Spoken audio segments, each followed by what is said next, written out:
Erev Tov, everybody. Welcome to another edition of our Kosher Curiosities series.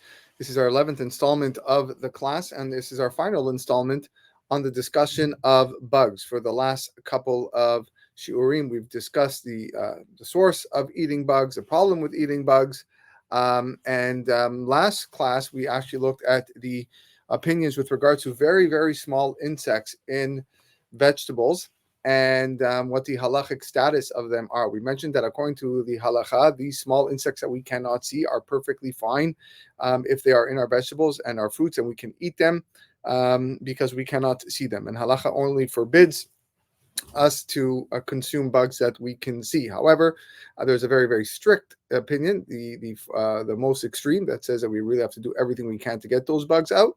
And then there's the middle ground, which most people follow, which is washing and rinsing and doing what we need to as much as we can, and that's pretty much it. And then you can go along and eat it. Today, we're going to give some concrete examples of certain vegetables and fruits that may contain these small little insects, and speak about them and tell and show the halacha so that people can know what to do and how to act depending on where they are in those three levels. Normally, I read from the Sefer Pinine Halacha and I translate, but today, just for the sake of time, I want to finish this series. I want to go through all the different scenarios and situations, different food products, and talk about them. So I've just translated it, and we're going to just speak out each case individually. So let's begin. There are some vegetables that contain tiny insects that cannot be removed through washing, through inspection. The very common vegetable with bugs is that of cauliflower and broccoli. These are vegetables that contain a significant amount of bugs in a very significant portion of the florets that which conceal these insects, and it's almost impossible to detect these bugs without completely dismantling the florets and examining each tiny part for a very extended period. You can soak it in water and soap, but that's also insufficient because the water does not really penetrate the hidden areas to remove those bugs completely. So according to the strict opinion, the strict of the three opinions, the only way to eat cauliflower and vegetables and broccoli would be to totally discard the florets, which are about 40% of the vegetable, and consume only the remaining stems or the cobs through washing. Or you can buy cauliflower and broccoli that are grown under optimal conditions, special conditions which prevent insects from penetrating. According to the basic halacha, as we mentioned, there is no requirement to search for these tiny insects. All you need to do is wash the vegetables well, because as long as the insects are not visibly present, they could be eaten. But ideally, we should soak these vegetables with water or soapy water for a few minutes. Then rinse it under water, rinse the vegetable under the water, and again, that is the middle ground. The reason is, unlike lettuce and leafy greens, which after soaking and washing often contain no insects or maybe even an insignificant amount, cauliflower and broccoli, you don't get that result. Soaking and rinsing is not enough. But since these vegetables are often cooked and boiled, cauliflower and broccoli, sometimes the insects dissolve during the cooking and they lose their status as a distinct creature. And if that's the case, this can be the middle ground approach. So either you wash well in soapy water and then rinse, that is fine. Or you can cook. If you cook and boil the broccoli and cauliflower, that is also enough to consume these vegetables. The next vegetable we're going to talk about is corn on the cob. According to the strict opinions about corn on the cob, one should not eat the kernels directly from the cob, which means holding the cob and biting into the corn. And the reason is because often tiny insects are hidden in between the corn kernels. And the only way to eat corn on the cob, according to the strict opinion, is to cut the kernels off the cob and then wash them thoroughly to make sure that no insects remain in the on the cob, or sorry, in the corn. But according to the basic halacha and the middle approach, that is not necessary. Basically, because we don't see these insects, it's not something that we are there can be visibly seen, and therefore, because we are uncertain if they're even there, it's sufficient just to rinse the cob well, and then you can eat directly from the cob. Next vegetables we're going to speak about is green onions or and leeks. The strict opinion will require you to cut the green onions or the leeks vertically in half, soak them in soapy water, and scrub them very well, because maybe there are bugs inside the leaves of the onions and the leeks. But again, according to basic halacha, there is no concern, because these bugs are not visible to the average person. Now, if you want to take the middle ground approach, then probably cut the vegetables about 3 centimeters from the base, where the bulb connects to the leaves, where in that part of the leek or the green onion, the scallion, you might have a higher percentage of infestation. So then you would separate the remaining leaves, soak them in water with some sort of soap, and you don't need to cut them in half. So that would be the middle ground. Strawberries. Now, strawberries is a very highly argued and discussed subject amongst Jews all over the world with regards to strawberries and the bugs, the tiny mites that can be found in strawberries. These bugs can be so small, they're about a third of a millimeter in size. And sometimes they hide under the small seed in the grooves of the strawberry surface. According to the strict opinion, these regularly grown commercial strawberries pretty much can't be eaten unless you peel off the outer peel. It'd be almost impossible to get rid of these bugs. Even soaking them with a dissolving agent like soap is, often does not do the job. But according to the halacha, again, because these mites are not visible to the average person, there is no obligation to search for them. The middle ground would be to cut off the stem, because often that is where most of the bugs are. Soak the strawberries in water with a dissolving agent and rinse them well. This would apply as well to raspberries and mulberries. According to halacha, strawberries, raspberries, mulberries can be eaten, contrary to what you have heard and what other people tell you, and what maybe other hashgacha agencies want to tell you. You may eat. You are allowed to eat these fruits, these vegetables. There are borei pri adama, strawberry, but you are allowed to eat them. You cannot eat these bugs. Middle ground: we wash them, we rinse them, soapy water, chazaku baruch. That's good, but you are allowed to eat these berries. Let's move on. Certain fruits, such as figs, guavas, dates, apricots, sometimes contain insects and should be opened and checked before eating them. Fresh and dried figs, in particular, require a very careful inspection, because the insect actually resembles the interior of the fruit. But there is no concern for what people cannot see. Guavas often contain worms and need to be cut in half or in quarters for inspection. Any fruit with signs of rotting should be examined, because often the insects find their way in the decayed area. Nuts, such as cashew nuts, sometimes the nuts are infested. Signs of infestation might be something like white webbing or bite marks. If you see those, good to check the cashews. If the insects are only found around the nut and removing the webbing reveals the nut intact, then you can eat the nut. It's not an issue. If you have packaged dry fruits, such as raisins, also should be checked for certain webbing or powdery residue, which indicates some infestation. And if that's the case, then you need to check the raisins. Sometimes it's best to just throw the raisins away. The next thing I want to talk about is scale insects on citrus fruits. Sometimes you might see some black dots on citrus peels that are caused by tiny scale insects, less than half a millimeter, and they attach themselves to the peel and they secrete a protective covering. Now, there's a very big halachic debate with regards to their status. The strict opinion argues that since the insect's protective shells are visible and the insects themselves can be seen when they are crawling, so the people who are preparing food with citrus peels have to remove them.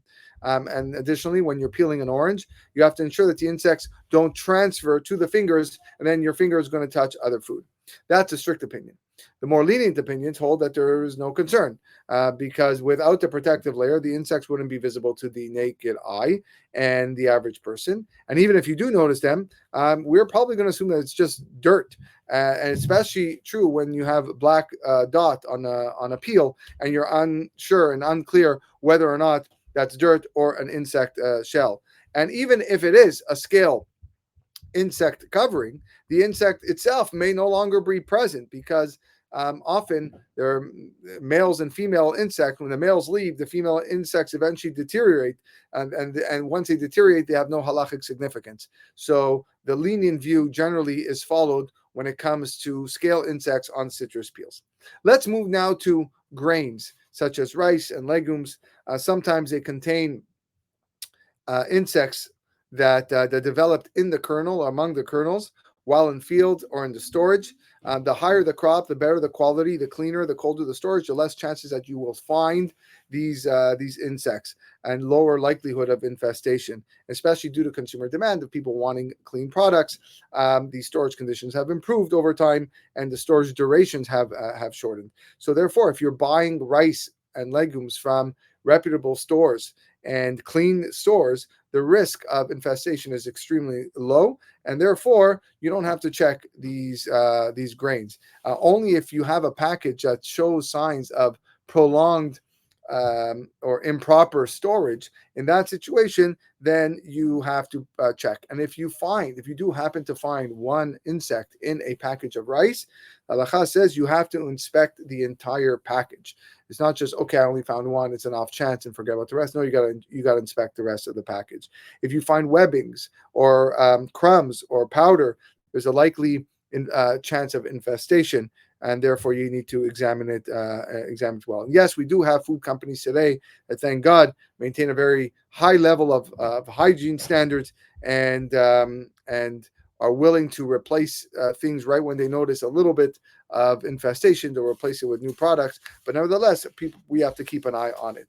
But when you have grain that is sold in bulk or in old packaging or from stores that may not keep or maintain the cleanliness, then these grains need to be spread out on the surface and checked to make sure that there are no bugs.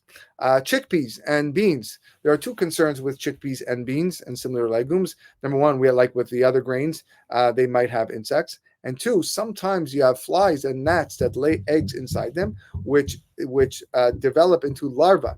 And that larva will eventually break through the outer shell and emerge. They appear like a black dot on the surface, but when you press them on both sides, the larva can be squeezed out and even move slightly.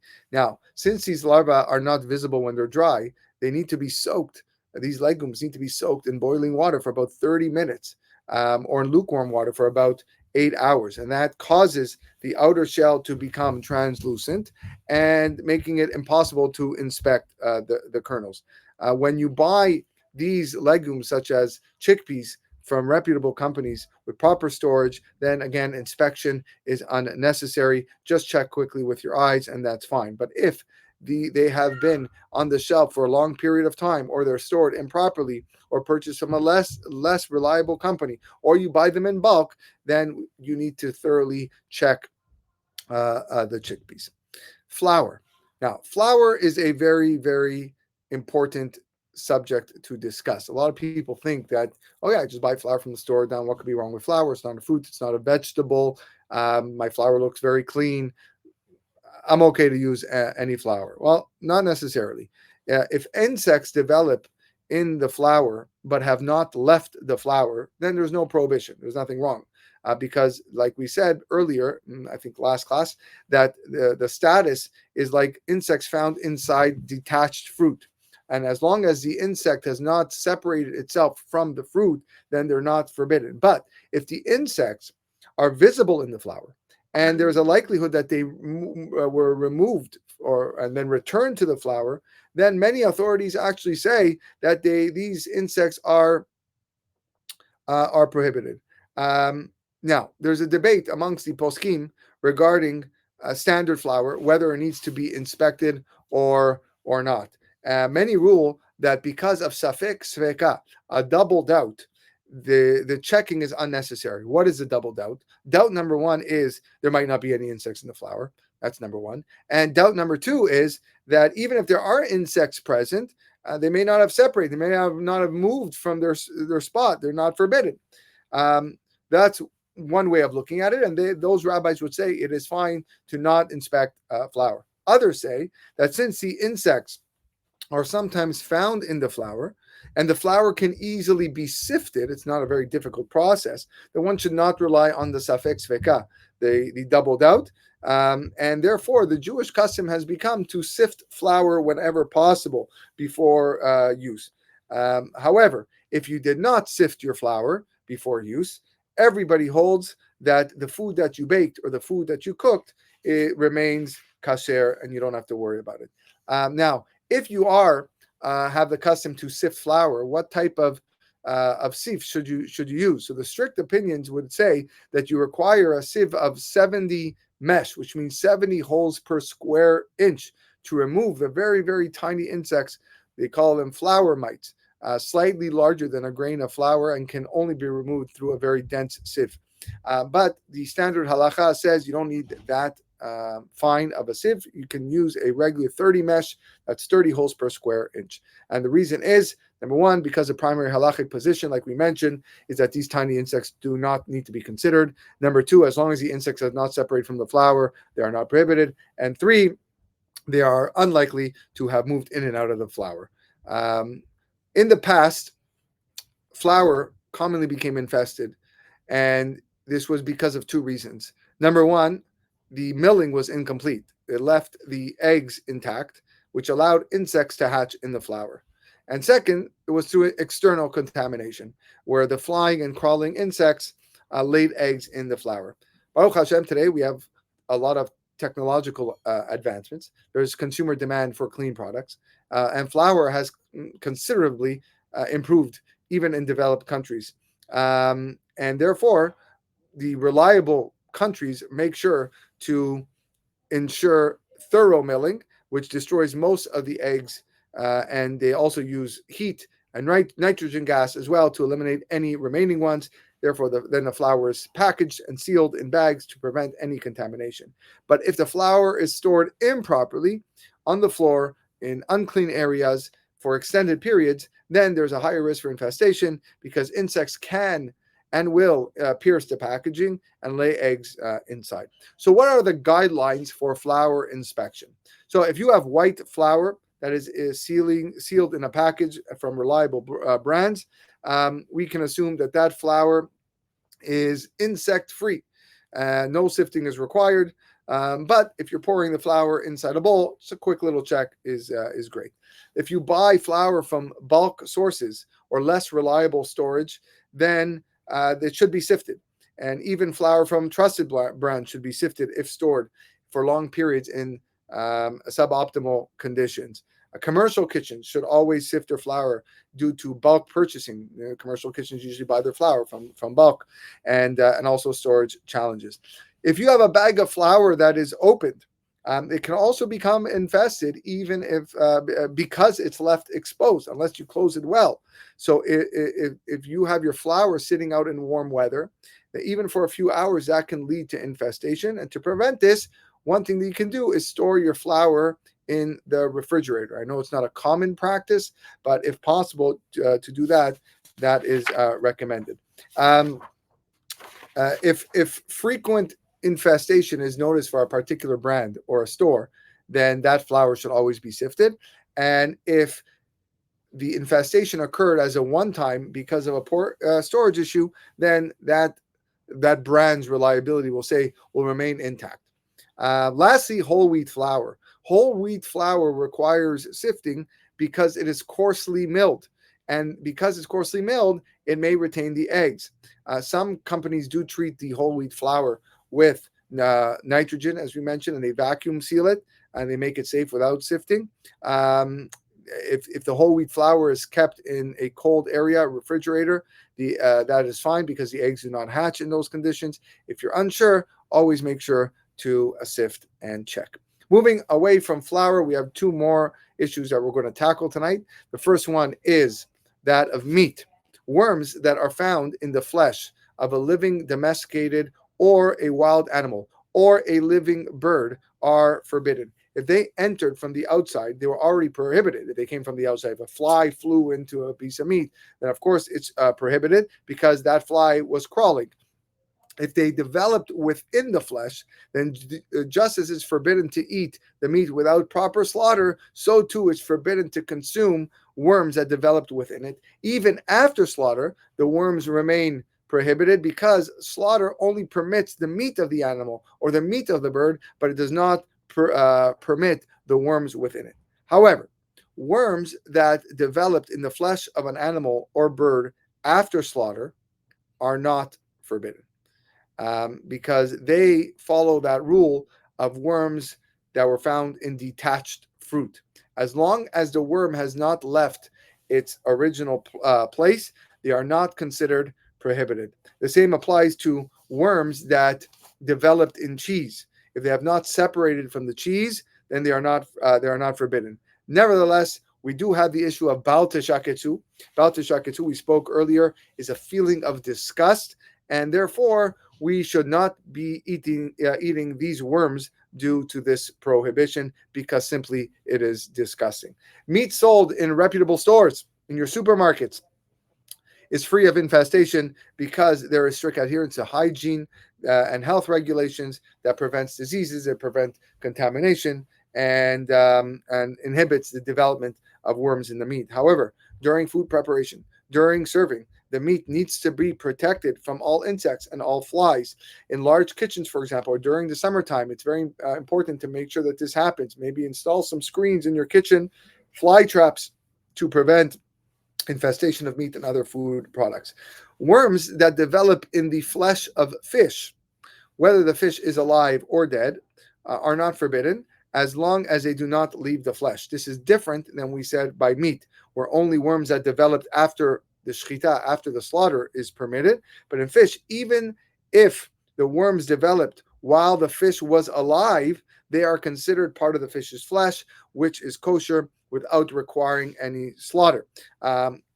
If worms entered the fish from an external source, then they are prohibited because they were prohibited even before they entered the fish. So if you find a worm inside a fish's intestines or around its mouth or its gills or attached to its skin, these worms are prohibited because they originated from the water which the fish lived. And this is a very common occurrence. And therefore, it's preferable to purchase fish with reliable hashgacha, making sure that the fish is free of worms. If such fish are unavailable, or when you are buying a live fish from the market, then make sure to discard the innards, the internal organs of the fish, peel the skin, scrub the outer flesh and the inner area near the intestines, and thoroughly clean the mouth and the gills. And those that want to be more lenient may just simply discard the head rather than cleaning all the areas near the mouth and the gills where worms are commonly found. There is one halachic question that concerns salmon and other fish such as herring. These fish swallow tiny parasites, which themselves have ingested microscopic larvae. Inside the fish's intestines, these larvae develop into what is called anisakis worms. And these worms can grow up to 10 centimeters in length. That's about the width of your hand, and are somewhat transparent, hard to see. While the fish is alive, the worms remain in the intestines. But when the fish dies, if you don't immediately freeze the fish, the worms can migrate into the intestines or from the intestines of the fish into the flesh. And some argue that since the larva began developing outside the fish, they are already considered something that's asur, prohibited, making it very necessary to ensure that the salmon and herring fish are free of these worms. Others say no, that because the larva started off initially extremely microscopic, 0.1 millimeters inside, so small that even if a person were to dissect the tiny parasite that swallowed them, they would be undetectable. Therefore, they're not considered forbidden. And therefore, consequently, these worms would follow the same rule as the worms that develop within the fish's flesh. And if they don't leave the flesh, then they are not prohibited. The halacha follows the lenient ruling because the larva was microscopic before entering the fish's intestines, and therefore considering as having developed within the fish. But the custom is to be strict here in this situation, not only due to the strict halachic opinions, but also because these worms are large. And therefore, when they are large, they are more repulsive. And they also probably possess health risks as well. So therefore, the custom is to make sure that these are all clean and not to eat these worms. This concludes our three-part series on bugs. There's a lot that we covered here. There's a lot of misconceptions and what people are told must be followed, which is not necessarily true. This is all part of our Kosher Curiosity series. A lot of people ask these questions about bugs. A lot of people are unaware of what the halacha actually dictates. Again, if people want to be strict and not eat certain fruits such as strawberries or guavas or figs or lettuce and broccoli, that is up to them. According to halacha lema'aseh, however, these fruits and vegetables may be eaten, and generally we just wash and rinse them well. And the reason why they can be eaten is because these bugs cannot be seen. Wishing everyone a wonderful night, and stay tuned for as we continue next part of this series, Bezrat Hashem, in the near future. Be well.